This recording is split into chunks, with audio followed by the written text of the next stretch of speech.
बेतिया में जैसा कि आप लोगों को मालूम है कि पूरे बेतिया में चुनावी माहौल तो बहुत तेज है। तेजी के साथ इसमें कुछ लोग प्रत्याशी जो अपनी मेहनत को उजागर करने में और अपनी ईमानदारी को साबित करने में जुटे हुए हैं, और जो लोग पहले से सेवा कर रहे हैं उन सेवाओं के साथ जो उनकी तमन्ना है कि अब की बार ऐसा काम करे जो विकास दिखाई दे, और विकास ऐसा दिखाई दे जो सभी लोगों को इसमें समस्या ना हो। जैसे कि विकास में जो वार्ड प्रत्याशी लोग हैं, गली है, नाली है, बच्चों का स्कूल में सिस्टम सही नहीं है, बच्चे पढ़ने जाते तो उनके पास न किताब होती है न पहनने को कपड़ा होती है, या और भी समस्याएं आंगनबाड़ी में उत्पन्न होती हैं। उसको लेकर के जो आज यहाँ पर हम नूरजहां खातून के पास आए हैं, टेम्पू छाप जिनका चुनाव चिन्ह है, इनसे जानने का हम पूरा प्रयास करते हैं। और हम आज इनसे जानना चाहेंगे कि ये जो वार्ड प्रत्याशी में खड़ी हुई हैं, क्या सोच करके खड़ी हुई हैं, और जीतने के बाद जनता के लिए कितनी कुर्बानियां देंगी। जी, क्या नाम है आपका? नूरजहां। ये कौन सा वार्ड है? वार्ड नंबर 10 है। अच्छा, आप खड़ी हुई हैं कौन से टेम्पू छाप से? टेम्पू छाप। शहर में हर जगह बिगुल बच रहा है टेम्पू छाप। आदमी नाम नहीं मालूम, टेम्पू छाप याद है। तो आपका जो पहचान तो लोगों के बीच में, लोगों का प्यार, लोगों का जो ध्यान है वो आपके चुनाव चिन्ह की तरफ पूरा है। टेम्पू छाप। मगर अब जो आप जीतने के बाद विकास करेंगे, क्या क्या प्लान जरा जनता को बताइए। हम सबसे पहले छोटे बच्चों को जो स्कूल ले जा पा रहे हैं उनको स्कूल भेजने की कोशिश करूँगी। आंगनबाड़ी है जैसे, उसमें सुधार लाऊंगी।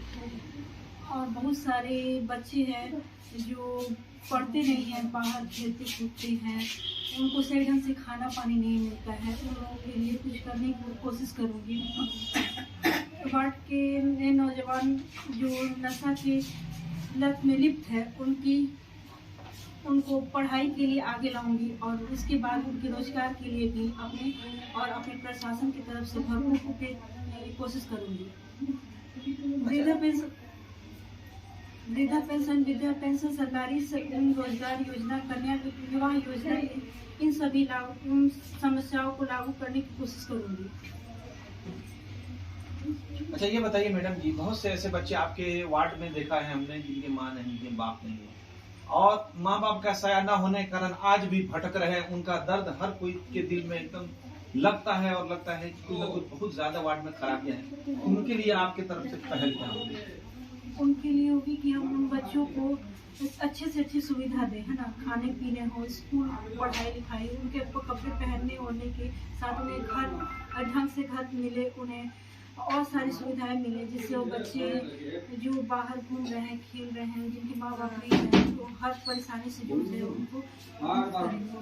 अच्छा, ये बताइए, आपको जो यहाँ पर लोगों का कहना है कि आपने पहले यहाँ के वार्ड लोगों को बुलाने के बाद में आपने एक राय लिया, राय लेने के बाद में आपने सबसे पूछा कि क्या मैं प्रत्याशी में नामांकन कर सकती हूँ, मैं खड़ी हो सकती हूँ? तो लोगों ने यह बता करके, ये बात लोगों को बड़ी अच्छी लगी, लोगों से पूछ के आपने? जी, हमने सभी लोगों को बुलाकर पूछा कि क्या हम ये हो सकते हैं, क्या उस लायक है वार्ड की सुविधा के लिए। तो जनता ने कहा कि हाँ, आप ये आगे आए और वार्ड की परेशानियों को दूर करें। अच्छा, ये बताइए मैडम जी, आपके वार्ड में तकरीबन कितने वोटर होंगे? एक आइडिया से आइडिया है? 4000 वोटर हैं, और भी प्रत्याशी खड़े हुए, मगर नाम जिक्र सिर्फ एक नूरजहां खातून का बेतिया में आ रहा है। ऐसा जनता करने क्या देख लिया आपके साथ, जो जनता आज आपको पूरा सपोर्ट करने के लिए खड़ी उतरी है? पूरी जनता आज इस वक्त पूरे परचम की लड़ाई है, और एकदम लास्ट दिन है, आज के पास प्रचार बंद हो जाए, मगर जनता के बीच में उत्साह, टेम्पू छाप, और लोगों को लग रहा है कि कुछ न कुछ अब नया होगा जीतने के बाद में। तो इतना बड़ा सपोर्ट जनता का जो आप नूरजहां खातून टेम्पू छाप पे देख रहे हैं, किन कारण है? ऐसा है कि हम लोगों ने अपने वार्ड के लिए, अपने मोहल्ले के लिए बहुत सारा वर्क किया है। लोगों को नशा से बचाने का कोशिश किया है, रोड नाला का व्यवस्था कराया है, अपने लड़के फंड को लाया है। हमारे यहाँ रोड का व्यवस्था बहुत खराब था, नाला रोड पे आता था, रोड पे नाला का पानी आता था, लेकिन हम लोगों ने उसको व्यवस्थित किया, लड़के चाहे जैसे भी उसको फंड लाए किया। हमारे वार्ड में 3 और ऐसे पार्षद थे जो पहले यहाँ रह चुके हैं, लेकिन उन्होंने कोई विकास का काम नहीं किया। अगर जाओ उनके घर पे कि भाई मेरे साथ प्रॉब्लम है, हॉस्पिटल चलना है, तो वो लोग फ़ोन बंद कर देते हैं, मिलेगा नहीं। तो ऐसी स्थिति में जनता अग्रसित है कि भाई हमको वैसा प्रत्याशी नहीं चाहिए जो हमसे नहीं है। और हमारे लोगों का ये ऐसा सिस्टम है कि हम लोग रात को 2 बजे रोड पे अपना खाना पीना खा के घूमते फिरते हैं। अच्छा ये बताइए सर, अभी तो ठंड है, जब बरसात आती है तो सबकी हालत खराब हो जाती है, चूंकि ठेवना में पानी जमा हो जाता है सड़क पर और यातायात पूरा जाम हो जाती है। वो कारण क्या है? क्या नाली की सफाई हो पाती है? नाली जो है यहाँ बहुत गंदे सिस्टम से बना हुआ है। यहाँ जो भी पार्षद पहले रह चुके हैं उसको बहुत नहीं किया। मैं खुद अपने हाथों से नाला को साफ करता हूँ। आप मेरे वीडियो फुटेज को देखा हो, किसी ने उसको डाल दिया था, क्योंकि मैं बचपन से यही मोहल्ले में पैदा हुआ हूँ और इसी मोहल्ले का बेटा भी हूँ और इसी मोहल्ले में बड़ा भी हूँ। तो ये तो मेरा घर है, कोई मेरा भाई है, कोई मेरी बहन है, कोई मेरी माँ है। हम हमेशा ये कोशिश करते हैं कि हमारा मोहल्ला स्वच्छ रहे, साफ रहे, प्रकाशमय रहे। लेकिन हमारे जो साथी पहले रह चुके हैं उस पर कभी ध्यान नहीं दिया। हमारे मोहल्ले में बहुत ऐसा समस्या है। स्कूल एक बहुत पुराना इमारत है, जर्जर हालत में था और आज भी है। पड़ती है और ऐसा स्कूल है जिसमें बच्चों की पढ़ाई के साथ साथ तरबियत तालीम वगैरह सिखाया जाता है। तो क्या आपकी पहल होगी, आपकी मैडम जब जीत जाएंगी तो गरीब लड़कियों की टेक्निकल हुनर के लिए कोई पहल करिएगा सरकारी योजना में अगर जीत जाएंगे तो? हमारा फर्स्ट प्रायोरिटी है जो इमामबाड़ा स्कूल है, उसमें हम लोगों ने सोचा है कि प्राइवेट टीचर को रखेंगे, उसमें ट्यूशन देंगे, सिलाई कढ़ाई बुनाई का हम लोग उसकी क्लास करेंगे जो निःशुल्क है। हमारी एनजीओ से बात चल रही है, बंगाल की एनजीओ है, उससे मेरी बात चल रही है। उन लोगों ने फंड देने के लिए बोले, हमारे उस इमामबाड़ा हम लोगों ने उनको लाके दिखाया है। वो लोग बोले पहले आप आइए, हम लोग आपको फंड देंगे, क्योंकि आप करने वाले हैं। यहाँ किया है, हम लोग यहाँ देख के जा चुका है यहाँ का हालात क्या है। और हमारे मोहल्ले में दोनों कम्युनिटी का लोग हैं, नॉन मुस्लिम और मुस्लिम दोनों हैं। हम लोग लगता नहीं है कि कोई नॉन मुस्लिम है या मुस्लिम है, हम लोग लगता है कि भाई है। और आने के बाद ऐसा हम लोग का व्यू है कि ईद मिलन जोड़ा इनार चौक पे होगा और होली मिलन इमामबाड़े के पास। जीत के बाद सबसे पहले अपने जनता को क्या सौगात देंगे? जीत के बाद सबसे पहले हम अपनी जनता को एक ही सौगात पहले देना चाहते हैं, वो है राशन कार्ड का और आयुष्मान कार्ड का। यहाँ बहुत बड़ी सोच रखी सर आपने, क्योंकि इस पर किसी की नजर, हमने बहुत से सवाल पूछे मगर आयुष्मान कार्ड को लेकर के किसी ने आवाज नहीं उठाया। क्योंकि आयुष्मान कार्ड पर अगर आपको कुछ बीमारी बड़ी हो जाती है तो ऑपरेशन की गवर्नमेंट छूट देती है। दूसरी चीज गरीब को राशन चाहिए। ये दोनों काम पहल आपको कैसे सोचे मतलब करने के लिए? आपने बहुत अच्छा सवाल किया। यहाँ एक्चुअल है क्या कि हमारे मोहल्ले में राशन 90% लोग बहुत नीचे तबके के, उनके पास वो एबिलिटी नहीं है। अगर 10 किलो राशन मिल जाए तो वो लोग महीने में खा सकते हैं। हमारे यहाँ राशन कार्ड है ही, जो आज से पहले पार्षद थे वो लोग बस सब बंद करा चुके हैं। 20% राशन कार्ड होने पे उससे क्या होने वाला है। और जब तक राशन कार्ड नहीं होगा तो मैं आपको बता दूँ कि आयुष्मान कार्ड बनेगा। पहले तो राशन कार्ड है, राशन कार्ड से आयुष्मान कार्ड मिल सकता है, राशन कार्ड से इंदिरा आवास योजना मिल सकता है, राशन कार्ड से आप कहीं जाएंगे तो उससे उसका लाभ मिलने वाला है। जो भी स्कूल का फंड होता है वो भी मिलेगा। लेकिन राशन कार्ड नहीं रहेगा तो क्या मिलेगा? लेकिन हमें राशन कार्ड चाहिए। हमारी जनता का ये ख्वाहिश है कि हमारी राशन कार्ड हमें मिले। हमें राशन नहीं मिलेगा चलेगा, लेकिन राशन कार्ड मिलना चाहिए। अच्छा, ये थे यहाँ पे टेम्पू छाप प्रत्याशी के नूरजहां बेगम के हस्बैंड, जिनकी पहल 2 चीज जो इन्होंने बताई। अभी तक हम लोगों ने बहुत से लोगों से पूछा मगर किसी के जुबान से और किसी के दिल से ये आवाज नहीं आई थी कि गरीब के लिए एक आयुष्मान कार्ड और राशन कार्ड हम बनाएंगे। और ऐसी सोच जैसा कि ये बता रहे लग ये रहा है कि अपने तरफ से जीतने के बाद जो इनकी पहल नजर आ रही है वो देखने को। सर ऐसा है कि मैं आपको बीच में रोकूंगा। हमारे पास इतनी एबिलिटी है कि हमारे जो बच्चे बच्चियां बाहर पढ़ते हैं या कोई बाहर में रहता है नौकरी करता है, उसके साथ कुछ अप्रिय घटना हो गया तो हम लोग कैपेबल हैं कि उसको ठीक करने का। वहाँ से लाने का। अभी हमारे मोहल्ले में एक हादसा हुआ, हमसे ही थाना आके बोला कि भाई आप इस लड़के को पहचानते हैं? हमने बोला हाँ पहचानते हैं। क्या बात है भाई? तो नहीं आप बताइए। तो हमने बोला कि भाई आप बताइए तो सर कि मामला क्या है। तो पुलिस वाले आते हैं, किसी के घर पे ऐसे ही चले जाते हैं, गाली देते हैं, गुप्ता देते हैं, ये अच्छी बात तो है नहीं। मैं इस वजह से उनको पूछा, उन्होंने बोला कि ये आदमी डेथ कर चुका है। वो कैपेबल नहीं था वहाँ तक पहुँचने का, हरियाणा में हुआ था। हम लोगों ने वहाँ उसको एडजस्ट किया, वहाँ दिल्ली से आदमी अरेंज किया और यहाँ से लड़के लोगों को भेजा। जबकि अभी आप प्रत्याशी जीते नहीं है, फिर भी लोगों की सेवा में आपने अपना कदम बढ़ाया। जी, हमारे पास वीडियो फुटेज भी है जी। वहाँ लड़के लोग जाके पोस्टमार्टम कराया, पोस्टमार्टम करा के कफन दफन कराया, फिर वापिस आया। तो हम कैपेबल है क्या? कहीं बच्चा अगर मेरा फंस गया तो भी मेरे घर का ही है ना, हम उसको वापस लाएंगे। अच्छा सर, जैसे कि पासपोर्ट इंक्वायरी के लिए पैसा देना पड़ता है थाना में, क्या आप जीतने के बाद में पासपोर्ट के लिए या कोई महिला का कोई समस्या होता है, किसी घर में कोई समस्या, थाने में जाते हैं, कुछ अपना देते हैं, वैसे लोगों के लिए आपकी पहल मदद में क्या रहेगी? मेरी मदद ये रहेगी उनके साथ कि वो सब पैसा नहीं लगेगा। मैं कोशिश करूंगा वो पैसा नहीं लगे, क्योंकि यहाँ कुछ दलाल हैं हमारे मोहल्ले में जो इस पोजीशन पे बैठे हैं, फिर भी गरीबों से दलाली करते हैं, यानी किसी की मजबूरी का फायदा उठाते हैं। फायदा उठाते हैं। मिसाल के तौर पर बहुत सारे ऐसे केस हैं कि आदमी कोई पुलिस पकड़ लिया बिना मतलब का 10-20 हजार देना ही पड़ता। क्यों भाई? और गरीब घर बेच के लाएगा या क्या करके लाएगा, इसका किसी को ध्यान नहीं देता है। तो ऐसा करने से क्या मिलने वाला है? गरीब कहाँ से पैसा लाता है? जो कमाता है वही समझता है। दलालों को ये समझ में नहीं आता है। शाम होगा 7 बजे दारू पी लेगा, हो गया उसका काम। तो गोया क्या आप जनता की पूरी सेवा, जैसे पासपोर्ट संबंधित हुआ, आयुष्मान कार्ड हुआ, राशन कार्ड हुआ, या बूढ़ा पेंशन हुआ, या गली नाली की सफाई हुई, या उसका विकास का काम हुआ, या आंगनबाड़ी में बच्चों को खाना भोजन पढ़ाई लिखाई नहीं मिलती है उसके लिए हुआ, क्या ये तमाम काम के लिए आपने कमर बांध लिया है? मैं कैपेबल हूँ, क्योंकि अगर जिस लड़के का बाहर जाना होगा, उसके पास पासपोर्ट होगा, तो मैं वहाँ उसको उसके मंजिल तक पहुँचाने का भी कोशिश करूँगा। खाना पीना जिस बच्चे का नहीं है, गरीब है, वैसे भी हम 4-5 आदमी का हमारे घर से रोज खाना दिलाया जाता है। क्यों देते हैं हम लोग?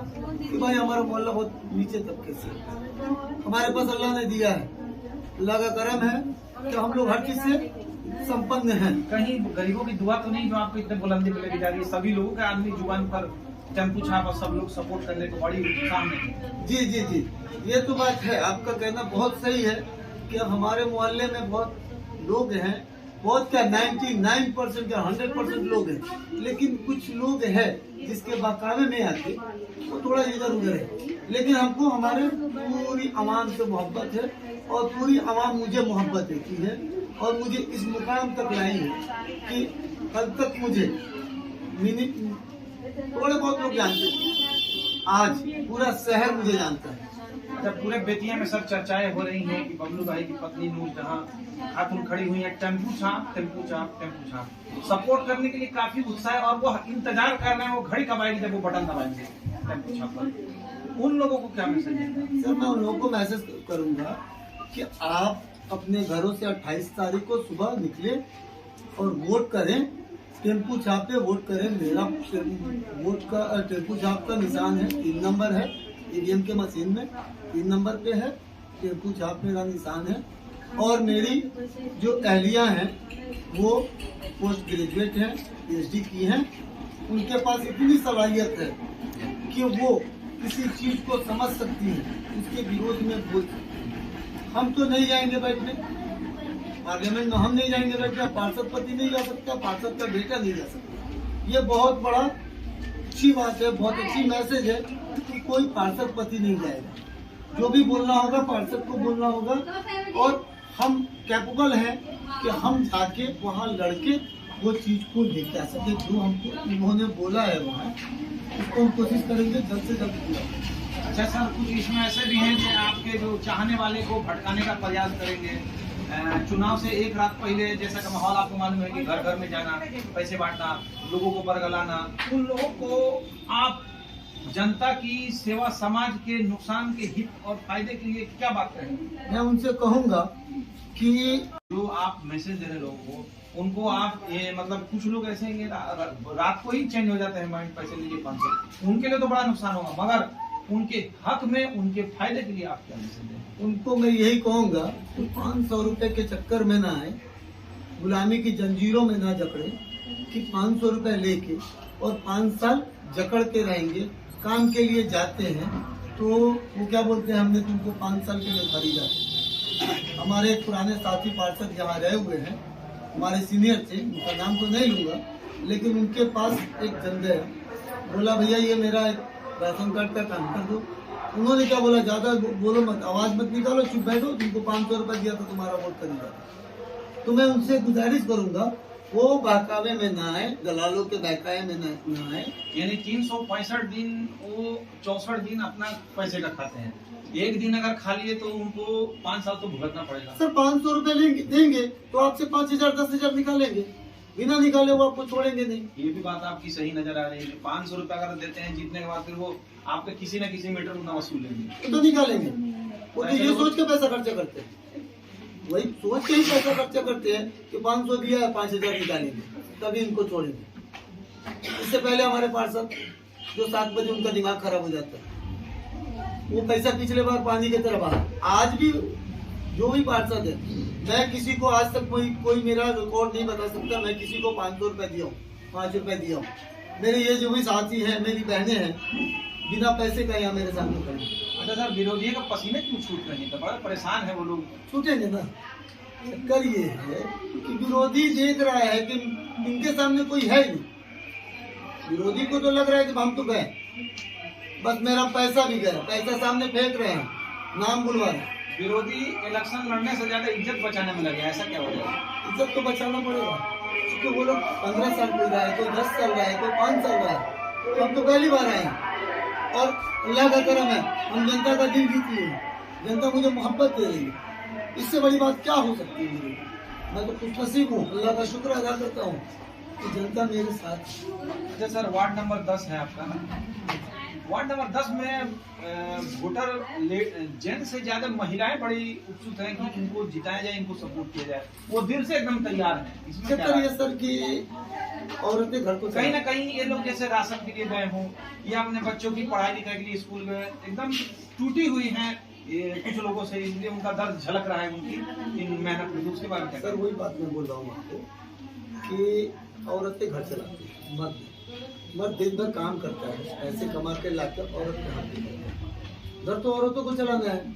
जिस दिन मर्द नहीं कमाता है, औरत जो काट के रखती है उसी से घर को चलाती है, और घर में उसको राशन नहीं मिलेगा, राशन कार्ड नहीं मिलेगा, बच्चे को कहाँ से खिलाएगा? इस वजह से बच्चे, औरतें मेरे साथ खड़ी हैं कि मेरा भाई आएगा, मेरे लिए कुछ ना कुछ सोचेगा, अच्छा ही सोचेगा। मैं तो अभी अगले साल आप ही आएंगे मेरे से पूछने कि भाई आपने तो कुछ इस कदर कर दिया कि हम लोगों ने सोचा नहीं। अगले साल 15 अगस्त से पहले 5 लड़कियों को शादी करूंगा। इस मोहल्ले का नाम इतना ऊंचा लेके जाऊंगा जो बिहार में एक मानचित्र में बनेगा कि बेतिया में कोई काली बाग वार्ड नंबर 10 है। मैं ऐसा करके दिखाऊंगा, मेरे अंदर ये जज्बात है।